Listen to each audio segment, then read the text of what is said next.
Hello friends, Akash this side. Welcome back in our YouTube channel. आज के lecture में economics के लिए एग्री डिसएग्री लिखने का परफेक्ट वे कैसा होता है, I will tell you in this video. Be start to end my dear. बहुत से बच्चे माय डियर बहुत गलती करते हैं यहाँ पे एग्री डिसएग्री लिखने में। आपका क्वेश्चन नंबर 4 होता है and B continue with this video. And में आपको कंक्लूजन वाला पार्ट जो कि एक कॉमन होता है नॉर्मली, राइट, वो आपको देखना ही चाहिए। यही चीज आपको एसपी में, ओसीएम में और यहाँ पे इकोनॉमिक्स में भी काम आता है माय डियर। फिलहाल यहाँ पे समझना, यहाँ पे एग्री डिसएग्री, वहां पे आपका जस्टिफाई द फॉलोइंग होता है, बट एक कॉमन चीज है वो कंक्लूजन है और वो एंड में आता है my dear. Be start to end, बिल्कुल भी स्किप मत करिएगा, आपको कंफ्यूजन होता है, राइट। इसके लिए मैंने वीडियो डेडिकेटेड आपको यहाँ पे प्रिपरेशन करके बनाया है। And yes again my dear, एक तूफान सा कंटेंट, राइट। आपको जो कंटेंट एग्जैक्टली चाहिए वो कंटेंट हम लाते हैं माय डियर।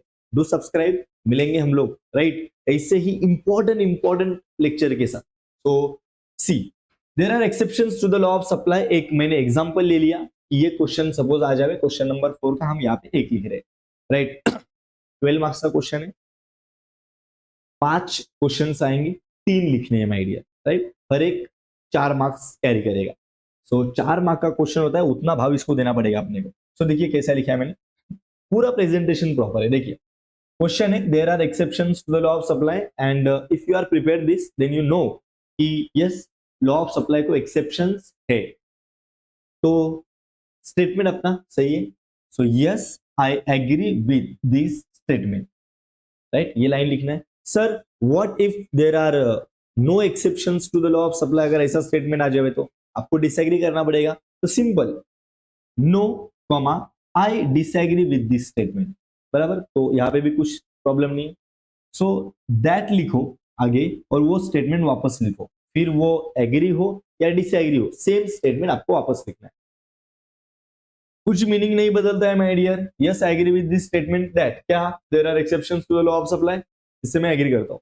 आगे अगर उल्टा होगा, नो आई मतलब there are no exceptions to the law of supply, so no I disagree with this statement that there are, right, वही चीज क्या, no exceptions to the law of supply, बराबर।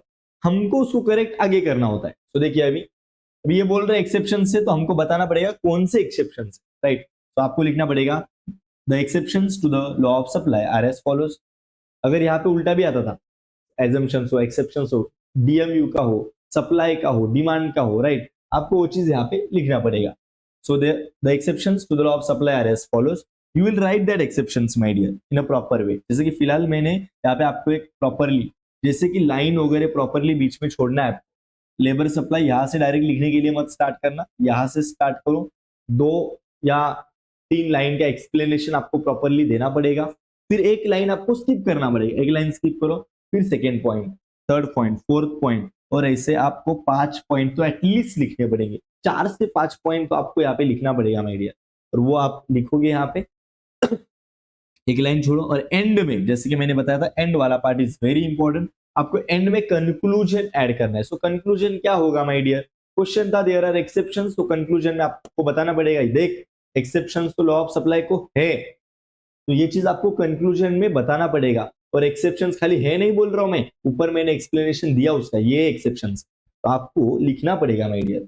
On account of about detail explanation, हमने explanation दिया ऊपर, to the given statement, आपने जो statement पूछा था हमको, it can be perfectly concluded that, ये मैं कंक्लूड कर सकता हूं there are exceptions to the law of supply. तो आगे सेम क्वेश्चन वापस लिख देने का, सर व्हाट इफ स्टेटमेंट अगर डिसएग्री हो, तो डिसएग्री अगर स्टेटमेंट तो उसको करेक्ट करके रखने का।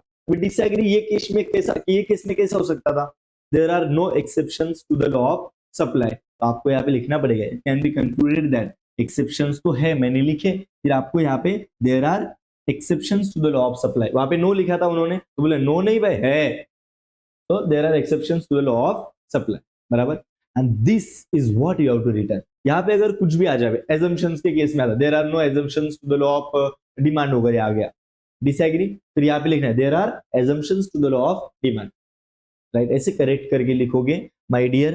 Please do not get confused with justify the following in SP and OC. And agree disagree in economics, it is completely different. हालांकि हम कंक्लूजन कॉमन लिख रहे हैं और ये परफेक्ट प्रेजेंटेशन होता है। बच्चा क्या करता है, एक नॉर्मल क्वेश्चन जैसा लिख देता है और उसको मार्क्स नहीं मिलता माय डियर। अगर आप परफेक्टली लिखते हो, राइट, क्या एग्री डिसएग्री, उसको प्रॉपर 1 मार्क है।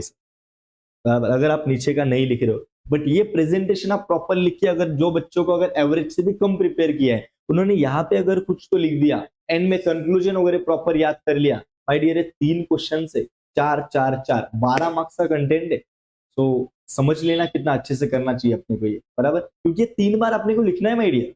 तो please I will request you, save this video, share with your friends, आपके ग्रुप्स में, आपके स्टेटस पे वगैरह ये जरूर शेयर करना। क्यों, ये बहुत ही इंपॉर्टेंट है माय डियर, बराबर। सो मेरे साइड से फिलहाल इतना ही। और ऐसा सिंपल कंटेंट आपके लिए क्या मैं बना के दे सकता हूँ, कमेंट सेक्शन आपके लिए ओपन है माय डियर। और हमारा टेलीग्राम चैनल ज्वाइन करना, व्हाट्सएप चैनल ज्वाइन करना, आप मुझे फेसबुक पे, इंस्टाग्राम पे फॉलो कर सकते हो, लिंक आपको डिस्क्रिप्शन बॉक्स में मिलेगा। तब तक के लिए फिलहाल हम लोग आगे बात करेंगे ही इंपॉर्टेंट वीडियोस के साथ। अभी फिलहाल मैं रुकता हूँ यहाँ पे, मिलेंगे हम लोग नेक्स्ट लेक्चर में, तब तक के लिए जय हिंद।